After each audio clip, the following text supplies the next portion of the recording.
Hello everyone, I'm Joa Milne, I'm a technology journalist and I'm here at InsurTech Rising with the lovely Sabine VanderLinden, who's CEO of InsurTech Business at Startupbootcamp. Sabine, thank you so much for joining us. Why don't you start by telling us the crucial question, what are the crucial ingredients that make a great InsurTech startup? As we tend to work with younger startups at Startup Bootcamp, actually, we tend to focus less to start with on the technology and the product, whilst it's important, particularly when you tend to work with B2B startups, so their customer will be an insurance company. So the products will be important. First things is actually the team, the founding team.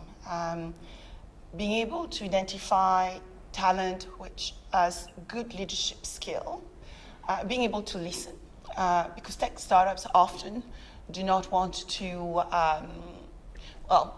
they want to learn, but they don't always understand the industry. So the ability to listen is going to be important, actually, so that they can find their true customer. But also the execution bit. So their ability to really listen and actually then tweak their product, design a minimum viable product, which is relevant for the market. So I would say that is one of the key strengths. Then after, for sure, we need to have a product which is relevant, and then the timeliness of the product. I often say to people, they don't see a lot of blockchain startup coming to our programs. And then, as you know, there is R3 and B3I out there focusing on blockchain. We started looking at blockchain startup probably 3 to 4 years ago. But the insurance companies we're working with would not have actually done any projects with those organizations. So why bring organizations which would not find projects within our environment? So I always keep it to those three: team, product, and timing of the product offering. Amazing. That's a super useful answer. I'm sure lots of people get a lot from that. Tell me, though, a little bit about the importance of the partnerships with the incumbents, or can startups go it alone in an industry like insurance? So I would say some can. And I think it's a varied answer. I would say 20% can, 80% probably need the industry and partner with large enterprises to succeed. Those who can actually do it alone are often run by leaders who actually have done tech startups before, have been running large enterprises maybe, and have a pedigree. So they can go to an investor and get a lot of money. That would be the like of a Trove or a Lemonade. But the majority of startups, to succeed, will need to collaborate with large enterprises. They will become a capability within a bigger enterprise, helping those organizations drive their digital transformation strategy often. So I would say that it's not one single answer, but I would say 80% of the startup out there will look at working with a large enterprise. So we'll be dependent on them, either for capital or for resources to implement projects. So when you think about the world of insurance, it's quite a large industry, it's quite an old industry, and I can imagine probably quite hard to penetrate as a new startup. Do you think that the challenges that the insurance industry kind of faces as a whole, are startups the answer to trying to solve some of these problems, or do you think that it's maybe more the industry that needs to shift and not the startups, if that makes sense? Yeah, interesting question. I think it's a balance between the two. Large enterprises have an amazing set of resources. They have the client base, they have the knowledge of 330 years market, and they've built massive engines for growth. The startups are a little bit more nimble. They can work in chaos with chaos theories. They actually understand how to implement a lot of those new technologies, emerging technologies coming to market, which means that if you want to grow in the current environment where actually our experiences are pretty much shaped by the like of Google, Amazon, Facebook, Netflix, Airbnb, and Uber, to actually meet the customer need of the future, you need a balance between the two.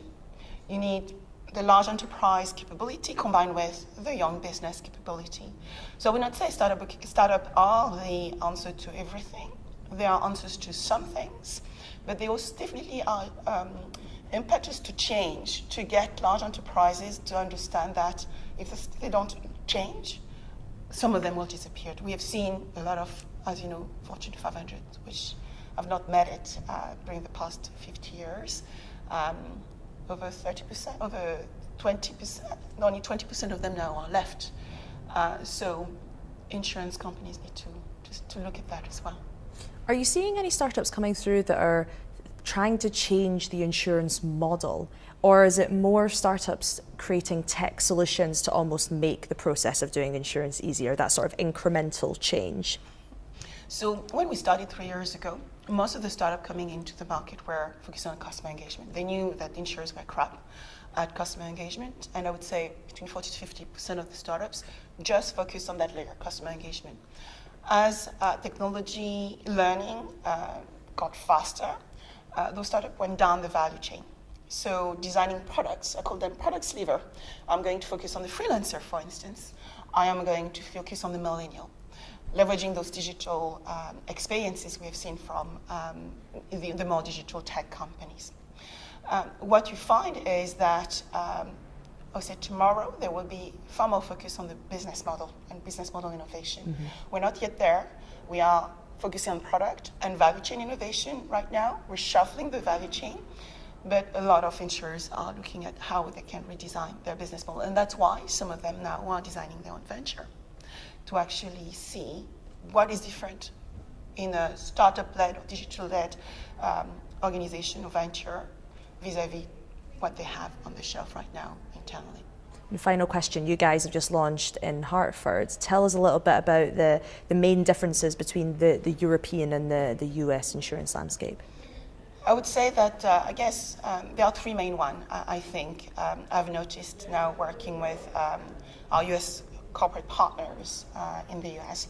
I think the first one for me is that startups which tend to come from the US tend to get a lot of more money. So the US is an investor-led market. We are probably more of a digital transformation-led market.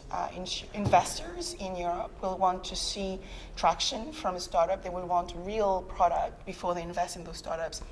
Investors in the US are more likely to give big money to smaller startups earlier. Another thing I think which might be more of a difference between the UK and the US rather than Europe and the US is the fact that the like of Confused.com or Admiral and Direct Line actually helped us move from agent-driven insurance to direct-to-consumer insurance. So pick up the phone or go online to buy your insurance, which means that seeing startup going into developing customer engagement-led platform made absolutely sense 3 years ago. In the US, it's still very agent-driven. So most of the demands we have is around value chain transformation. However, I think the US market has a much bigger opportunity to disrupt long-term as they actually worked out how they can collaborate with their agent and also design a direct-to-consumer model. And I think lastly is the regulation. We are lucky to have the FCA. We have actually pushed, I think, InsurTech innovation with the sandbox. In the US, they're still starting, I would say, to define whether they should do it, and if they do sandbox or help with the regulation to facilitate InsurTech innovation, what that should look like. So those would be, for me, the three main differences. Awesome, Sabine. Thank you very much for joining us today. Pleasure. Thank you.